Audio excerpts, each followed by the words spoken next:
15 years of 60-hour weeks at Whitfield Engineering. Never missed a deadline. Then on the morning I was set to break ground on the biggest project of my career, I got fired by someone who'd never worn a hard hat just because his last name matched the one on the building. What he didn't know was that I was the only reason 35 major clients representing 58 active projects stayed on track, and he just lit the fuse on his own destruction. My name is Richard Callahan, and at 48, I'd built my entire reputation around being the most reliable project manager at Whitfield Engineering. That Friday morning in December started like any other. Coffee at 6 o'clock, office by 6:30, reviewing the Mercy General Hospital expansion blueprints for what had to be the 30th time. $25 million. Not our biggest project, but significant enough that I'd personally shepherded it through 8 months of permitting hell. The email notification popped up at 9:15. Not from my direct supervisor, Harold, who was in Washington meeting with Army Corps of Engineers all week. From Austin Whitfield. Come to my office immediately.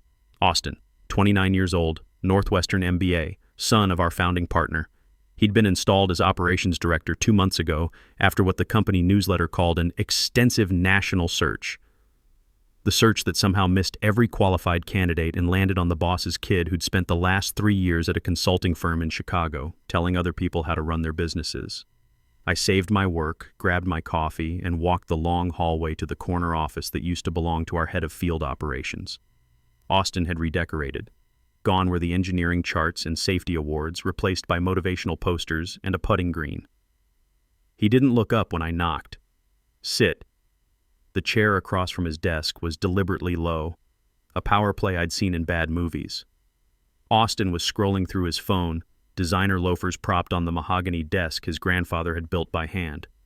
Richard, he finally acknowledged me, setting down his phone like it pained him. We need to discuss your trajectory here. Is there an issue with the Mercy General project? I can walk you through the timeline. It's not about any specific project. He leaned back, fingers steepled. It's about optimization, synergy, the direction we're taking the company. Optimization. I'd managed more successful projects than any non-partner for 5 consecutive years. My cost overrun rate was 2.1%. But sure, let's talk about synergy. I'm not following. Look, you're competent. No one's saying you're not competent. The way he said it made competent sound like an insult. But Whitfield Engineering is evolving. We need team players who understand innovation, disruption, people who think outside the box. I bit back the urge to mention that construction companies succeeded by thinking inside very specific building codes and safety regulations. That's literally what clients paid us for. What are you saying, Austin? Today is your last day. HR will walk you through the transition. He slid a packet across the desk. Non-disclosure agreement, non-compete clause, 3-month severance if I went quietly. You're firing me the week before Mercy General breaks ground? Jeremy will handle the transition.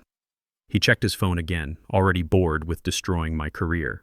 Jeremy Walsh, his fraternity brother from Northwestern, the recently licensed PE who'd started 6 weeks ago and still couldn't read a structural drawing without asking questions. I'd caught him using ChatGPT to write status reports to clients.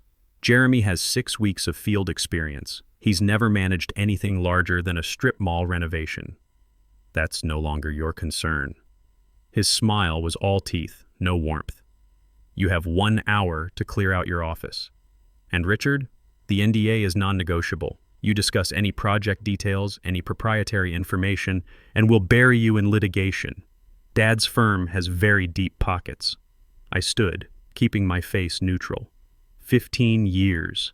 15 years of missed soccer games, working through the flu, building relationships with 35 major clients who trusted me with their million-dollar construction problems. 15 years of creating systems, processes, and safety protocols that this company ran on. My name wasn't on any public signage, but my fingerprints were on every major project since 2009. 1 hour, Austin repeated, already typing on his phone. Leave your badge with security. I walked back to my office in a daze. Through the glass walls, I could see my colleagues avoiding eye contact. Word traveled fast in engineering firms. I was radioactive now. 1 hour to pack up 15 years. I pulled out my personal laptop, the one I'd used for weekend emergency calls when the company's system crashed. My personal phone, the number I'd given to project supervisors who needed Sunday assistance, my handwritten project notes, my reference manuals, my coffee mug that said "World's Okayest Engineer." What they couldn't pack into a box were the relationships I'd built, the personal cell numbers saved in my phone, the trust earned through countless hours of meticulous work. As security watched me fill a banker's box, I thought about Mercy General Hospital, about how their facilities director, Patricia Hendricks, had specifically requested me after I'd saved them from a catastrophic foundation issue 3 years ago, about how she'd invited me to her retirement party next month, about how she had no idea that tomorrow her $25 million expansion would be managed by someone who thought rebar spacing was a suggestion, not a requirement. I signed the papers, took my box, handed over my badge, but as I walked out of Whitfield Engineering for the last time, past the granite lobby and the framed photos of 40 years of successful projects, I wasn't thinking about what I'd lost. I was thinking about what they'd forgotten I still had. I sat in my home office at 2:30 p.m., still wearing my work boots, staring at the banker's box like it might explain what had just happened. The house was quiet. Linda was at work. The kids wouldn't be home from school for another hour.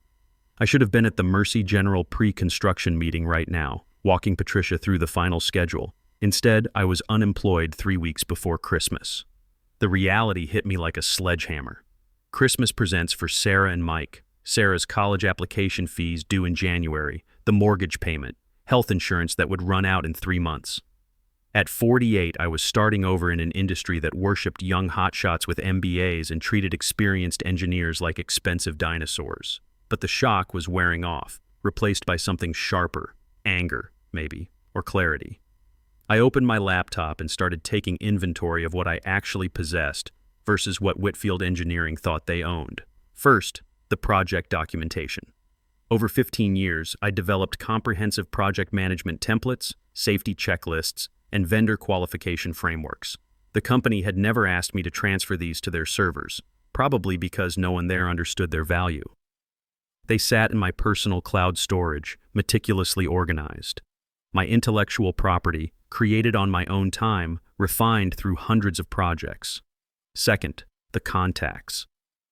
I pulled out my personal phone and scrolled through the numbers. Patricia Hendricks from Mercy General, George Martinez at Dallas Municipal Authority, Carol Stevens from Baxter Industries, 35 project managers, facilities directors, and procurement heads who had my direct line because Whitfield's official channels meant waiting a week for a callback. These weren't just business cards collected at trade shows. These were people who texted me photos of their grandkids, who asked for restaurant recommendations when they visited Dallas, who trusted me with their construction headaches because I'd proven myself through years of 2 a.m. crisis calls and weekend emergency site visits. Third, the knowledge. I opened a spreadsheet and started listing every active project, every pending bid, every client preference and quirk.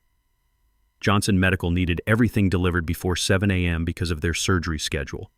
Metro Planning required all change orders submitted by Wednesday for Thursday review. Mercy General had a standing policy that no concrete pours could happen during patient visiting hours. Details that weren't in any file. Context that couldn't be transferred in a 1-hour transition meeting with someone who thought a PNID was a type of software program. My phone buzzed. Thomas Bennett, my former colleague at the city planning office. Heard what happened, can't believe it. Austin says Jeremy is taking over your projects. God help us all. I didn't respond. The NDA was vague about personal communications, and I wasn't taking chances. But Thomas's text confirmed what I suspected. Panic was already setting in. I pulled up the Texas Board of Professional Engineers website. The non-compete clause Austin had made me sign was 18 months. But non-competes in Texas were difficult to enforce, especially when the termination was without cause. Being fired to make room for the boss's unqualified fraternity brother might qualify as bad faith. I made a list of what I couldn't do. Solicit Whitfield's clients directly, share confidential information, disparage the company publicly. Then I made a list of what I could do. Maintain personal friendships, work as an independent consultant, share my own intellectual property, respond if contacted. The distinction mattered. I couldn't reach out to Patricia Hendricks about the hospital expansion, but if Patricia Hendricks reached out to me, different story. By 4:00 p.m., I'd transformed my dining room into a war room. 15 years of accumulated knowledge spread across the table. I created a new email address, rcallahan.consulting. Updated my LinkedIn to Independent Project Management Consultant. No mention of Whitfield Engineering, no violation of any agreement. Then I waited. Linda came home at 5:30, took one look at me sitting surrounded by project files, and knew. They let you go. Austin fired me this morning. Wants to give my projects to his college buddy. She sat down across from me, still in her nurse scrubs from the hospital. What about Christmas? What about Sarah's college applications? We'll figure it out. I've got 3 months severance and I'm already working on options. Linda reached across the table and squeezed my hand. 15 years, Richard. How can they just throw that away? Because they're idiots, but idiots with lawyers and deep pockets. The first text came at 6:15 p.m., Patricia Hendricks. Richard, the new PM just asked me what a change order is. Please tell me this is a joke. I stared at the message. Technically, responding about the Mercy General project would violate the NDA, but expressing sympathy for a friend's frustration. I'm no longer with Whitfield Engineering as of today. I hope your project proceeds smoothly. Her response was immediate. What? Call me now. I'm bound by certain agreements. I can't discuss specifics. Can you discuss anything over coffee? As friends? I smiled for the first time all day. As friends, always. By 8 p.m., I'd received similar messages from 6 other project managers. Word traveled fast in Dallas construction circles. Each carefully worded response made it clear I was gone, I was restricted, but I existed. Austin Whitfield thought he'd surgically removed a replaceable part from his machine. He'd probably sent emails to the staff about new directions and fresh perspectives, written by the same consulting firm that Jeremy used for project reports. What he didn't understand was that modern construction wasn't about the company name on the hard hats. It was about the 3 a.m. phone calls, the weekend emergencies, the trusted voice on the other end who actually knew what a structural load calculation meant. They had the building, the letterhead, the granite lobby. I had everything else. Monday morning brought the reality check I'd been dreading. Sarah and Mike were at the breakfast table when I broke the news. So, you're unemployed? Sarah asked, looking up from her college brochures. Temporarily. I'm starting my own consulting practice. Mike, 16 and brutally honest, cut to the chase. Does this mean no Christmas presents? It means we're tightening the belt for a while, but we'll make it work. Linda shot me a look that said we'd talk about this later. She was right to be worried. At our age, with our expenses, 3 months wasn't much of a cushion. Over the next week, I reached out through mutual contacts, carefully framing my requests. Not job seeking, that might violate the spirit of my agreements. Just a construction professional discussing the market over coffee. The call I'd been hoping for came on Thursday. George Martinez, owner of Martinez & Associates, an engineering firm 8 blocks from Whitfield. Close enough to share the same suppliers, far enough to maintain professional distance. Richard Callahan. George leaned back in his chair when we met, studying me over his reading glasses. I've been wondering when you'd finally leave that circus. George was 67, had built his firm from nothing, and understood exactly what I wasn't saying. Martinez & Associates had 25 engineers to Whitfield's 85, but they'd survived 35 years by being smart, not big. I'm exploring my options, I said carefully. Consulting, perhaps independent work. Independent work, he smiled. With your client relationships. I maintain personal friendships with many Dallas project managers. Naturally, those friendships persist regardless of my employment status. Hypothetically, he said, if Martinez & Associates were to bring on an independent consultant, not an employee, mind you, someone with extensive project management experience and established relationships, how might that work? Hypothetically, such an arrangement would need to respect any existing agreements the consultant might have. No direct solicitation, no sharing of proprietary information. But if clients were to independently seek out that consultant, they'd need representation. George poured himself water from a glass pitcher. Austin Whitfield called me yesterday, warned me about a former employee who might try to violate his non-compete, suggested any firm that helped him would face litigation. My stomach tightened. And? I told him Martinez & Associates doesn't respond well to threats, especially empty ones from kids playing dress-up in their daddy's suits. For the first time in days, I felt something like hope. "Here's what I propose," George continued. "Martinez and Associates brings you on as an independent consultant. You work on your own matters, build your own practice. We provide infrastructure, insurance coverage, and legal protection if Whitfield decides to get nasty. What's your cut? 25% of billings. That includes full litigation support if they come after you. And trust me, they will." 25% was reasonable. At Whitfield, I'd kept nothing beyond my salary, but 25% of something beat 100% of nothing. "I accept," I said, "with conditions. I won't solicit any Whitfield clients, but if they come to me, I'll represent them. Welcome to Martinez and Associates. Come back tomorrow. We'll get you set up. And Richard, document everything. Every text, every call, every contact who reaches out. We're going to need it." That night, I told Linda about the Martinez deal over dinner. She was cautiously optimistic, but I could see the worry lines around her eyes.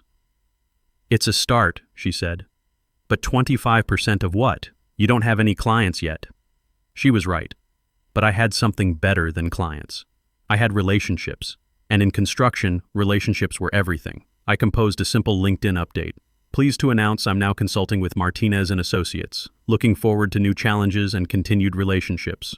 Professional, vague, completely within my rights." Within an hour, I had 52 reactions and 14 private messages. Word spread fast in construction circles, faster when people were desperate. I didn't respond to any from current Whitfield clients. Not yet. But I did respond to one from Baxter Industries, a company I'd never worked with before. My phone rang that evening. Unknown number, Dallas area code. "Richard?" "Thank God." Patricia Hendrick's voice was strained. "I know you can't talk about Whitfield business. I'm not calling about that. I'm calling because Baxter Industries needs project management help, and I told them you're the best in Dallas. That's just friendly advice between friends, right?" "Just friendly advice," I agreed. "Good, because I'd hate to think my recommendation would cause you any problems, especially since as a friend I might mention your name to a few other facilities directors who've been complaining about their current representation." We both knew what she was really saying. "I appreciate your friendship, Patricia." "Likewise. Oh, and Richard, Austin Whitfield is an idiot. That's not business talk, that's just one friend to another." She hung up before I could respond. The first real domino fell 10 days later at 2:45 a.m. on a Tuesday. I was awake reviewing the new OSHA fall protection standards that had gone into effect 6 months ago, the kind of tedious regulatory update that made most project managers' eyes glaze over. But details mattered, especially details that could cost companies millions in fines. My phone lit up. Carol Stevens from Baxter Industries. "Richard, I know it's late, but I just got a citation from OSHA.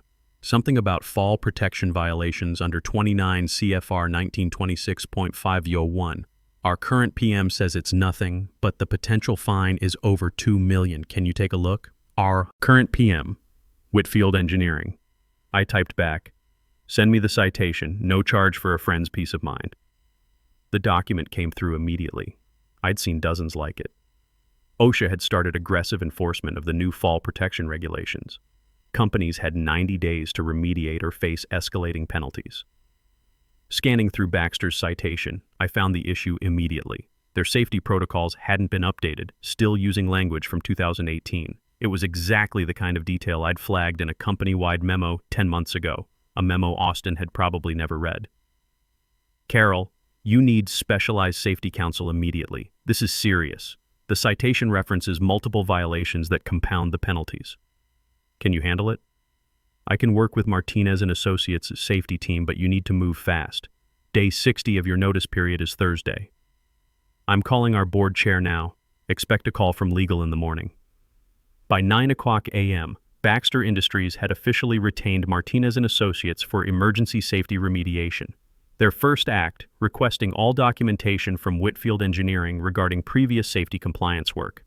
The files Whitfield sent over were a disaster. Outdated templates, boilerplate language, no evidence of the comprehensive safety audit I'd recommended and documented last year.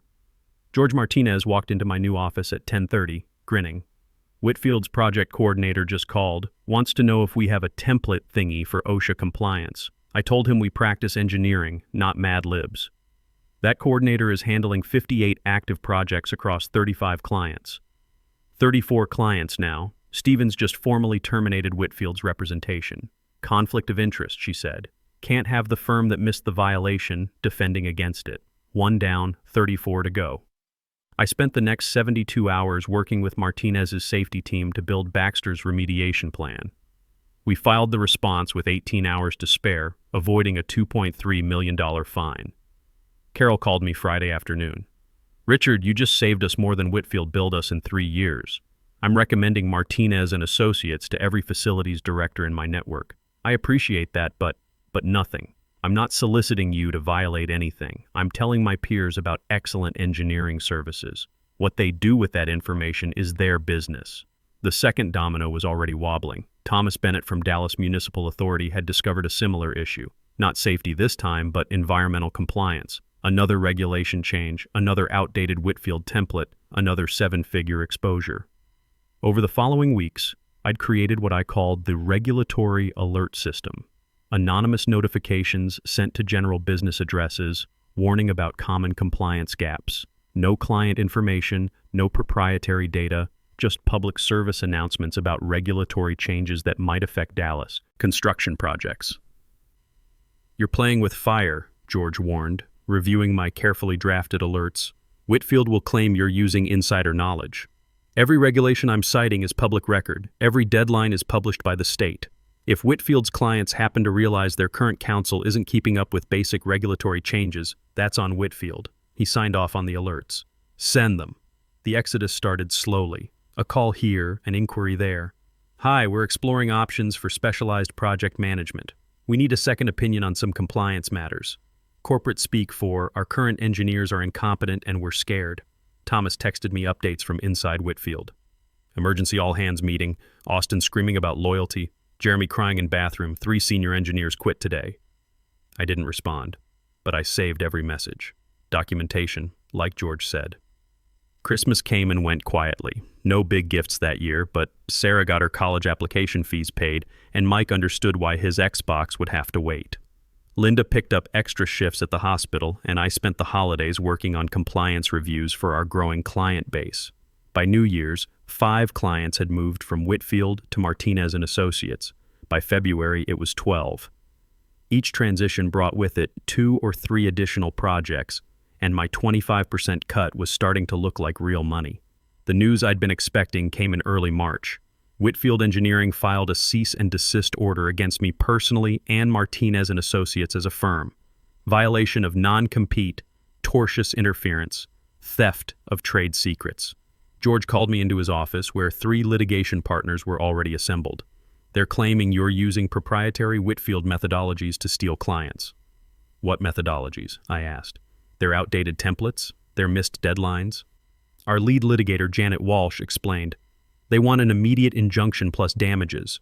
They're saying you had access to confidential client information that you're now exploiting." I pulled out my laptop. "Every alert I've sent is based on public regulations. Every client who's contacted me did so independently. And as for methodologies," I opened my cloud storage. "These are my templates, my checklists, created on my personal time, stored on my personal devices, time-stamped years before Austin Whitfield even knew what a job site was." Janet smiled. "Can you prove Whitfield never asked you to transfer these to their systems?" "Better. I can show emails where I offered to implement company-wide safety systems and was told it wasn't a priority." Harold's exact words. "Why fix what isn't broken?" "It's broken now," George said. 12 clients have moved over in 3 months. 18 more have requested proposals. At this rate, Whitfield will lose half their revenue by summer. The conference room phone buzzed. George's assistant. "Mr. Martinez, Austin Whitfield is here, demanding to see you immediately." George looked at me. "Want to face him?" "Wouldn't miss it." The door burst open. Austin Whitfield stood there, designer suit wrinkled, hair disheveled, looking nothing like the smug executive who'd fired me 4 months ago. "You," he pointed at me, hand shaking. "You destroyed everything. 12 clients, Richard. 12 clients in 4 months." "Mr. Whitfield," Janet interrupted smoothly, "any communication should go through counsel." "Screw counsel. He knows what he did. Sabotage. Corporate espionage. I'll sue you into bankruptcy." "Looking forward to discovery," Janet said, "particularly the part where we examine why Mr. Callahan was terminated and who replaced him and that person's qualifications." Austin's face went pale. Discovery would mean depositions under oath about Jeremy's experience level, about the projects that had failed under his management. "This isn't over," he said. But the threat was hollow now. "Your father built a respectable firm," George stood. "You destroyed it in 6 months. Mr. Callahan just refused to go down with the ship. Now get out of my office." Austin left, slamming the door hard enough to rattle the windows. Janet turned to me. "He's panicking. Panicked people make mistakes. Keep doing exactly what you're doing." That afternoon, 4 more clients called. Not about compliance issues this time. They'd heard about Austin's meltdown. Heard he'd stormed into Martinez and Associates making threats. Engineering services relied on one thing above all: trust. And Austin Whitfield had just shown the remaining 22 major clients exactly who they'd been trusting with their construction projects. The emergency board meeting at Whitfield Engineering started at 8 a.m. sharp on Thursday. Thomas Liv texted me from the parking lot. Complete meltdown. Senior partners demanding answers. Austin blaming everyone but himself. Harold's back from D.C. looks furious. I was preparing for 3 client meetings when Janet knocked.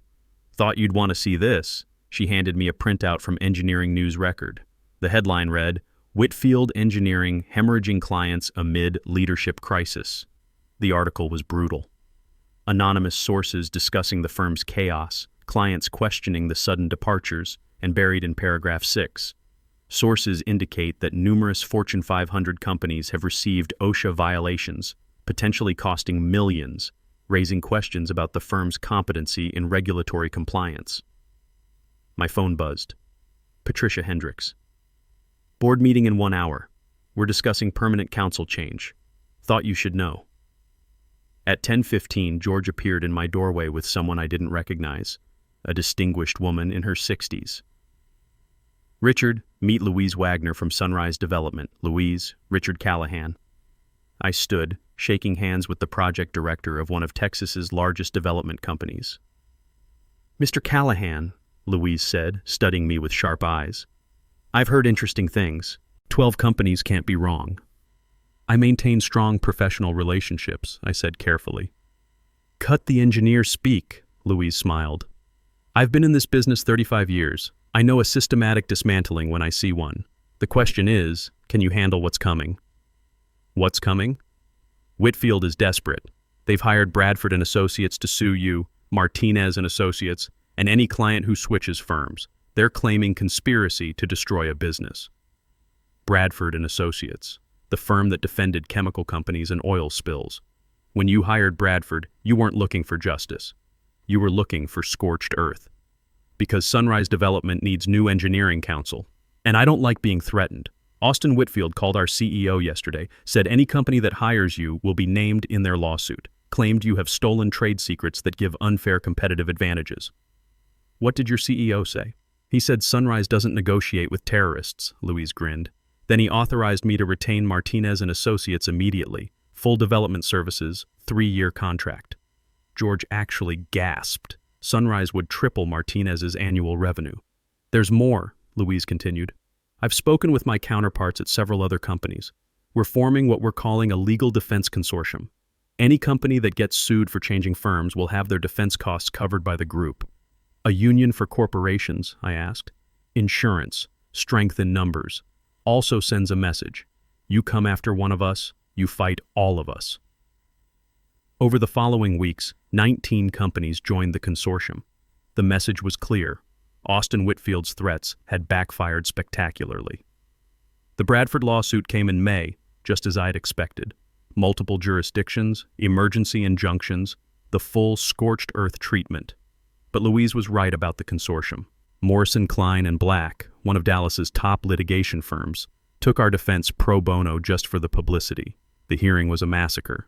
Bradford's team spent 3 days trying to prove I'd stolen trade secrets, only to watch Janet systematically demolish their case with time-stamped files from my personal cloud storage. When they claimed I'd violated my non-compete, she produced emails showing Austin's bad faith termination. When they alleged conspiracy, she presented evidence that every client had reached out to me independently. The judge dismissed with prejudice and ordered Whitfield to pay all defense costs. Austin's father, Harold Whitfield, called me that evening. "Richard, we need to talk." We met at a coffee shop downtown. Harold looked older than his 70 years, the weight of watching his life's work crumble etched in every line. I built that firm for 40 years, he said quietly. I thought Austin could learn, could grow into the role. He might have if he'd been willing to listen. I came back from Washington to find half our clients gone, our best engineers quit, and my son threatening to sue everyone in Dallas. Harold stirred his coffee slowly. What would it take to end this? It's already ended, I said. Whitfield Engineering is finished. The question is whether you want a controlled shutdown or a messy bankruptcy. He nodded slowly. And Austin? Austin is 29. He'll figure something out. 6 months later, I stood in my corner office at Martinez & Associates, watching the For Lease sign go up in Whitfield's old building. The firm had quietly dissolved in August, with Harold keeping his retirement fund and Austin getting nothing but a hard lesson in consequences. Linda appeared in my doorway with coffee. Regrets? She asked. I thought about it. 23 clients had followed me to Martinez & Associates. We'd hired 15 engineers from Whitfield's wreckage, including Thomas Bennett and 3 others who'd been caught in Austin's incompetence. Sarah had gotten into her first-choice college with a scholarship that covered most of the tuition. Mike had his Xbox and a summer job lined up at our newest project site. None, I said. Austin wanted innovation and disruption. He got both. What about Jeremy? I'd heard through the grapevine that Jeremy Walsh had moved back to Chicago, working for his uncle's accounting firm. Turns out he was actually good with numbers, just not with construction projects. He's better off. Engineering wasn't for him. My assistant knocked. Mr. Callahan, the Martinez & Associates partners meeting is ready. They're announcing the new equity partners today. I straightened my tie. The partners had voted unanimously last week. At 49, I was about to become a full partner in one of Dallas's fastest-growing engineering firms. Tell them I'll be right there, I said. As I headed to the conference room, I passed the wall where we'd hung the framed newspaper clipping. Martinez & Associates emerges as Dallas's premier engineering firm. Below it, smaller text. Success attributed to innovative compliance practice and exceptional client retention. No mention of Whitfield Engineering. No mention of the 23 clients who'd followed me. No mention of Austin's spectacular failure. History, I'd learned, was written by those who survived to build something better. The conference room was packed with engineers, eager to be part of a firm that valued competence over connections. I looked at them and saw myself 15 years ago, confident in my abilities, unaware how quickly everything could change. Good afternoon, I began. Let me tell you about the most important lesson you'll ever learn in this profession. It's not about knowing the regulations, though that matters. It's not about managing schedules or controlling costs, though those matter too. It's about trust. Lose that and you lose everything. Keep it and you'll build something that lasts. I thought about Austin Whitfield, probably selling insurance somewhere in the suburbs now, about Harold playing golf in retirement, watching his son learn lessons that came too late, about Jeremy finding his place in a profession that actually suited him. Then I thought about the 23 clients who'd trusted me enough to follow me into uncertainty, and the firm that had given me the chance to prove what experience and competence could build when freed from nepotism and arrogance. So let's talk about what trust really means, I continued, and why it's the only currency that matters in this business. The eager faces leaned in, ready to learn, and I was finally ready to teach.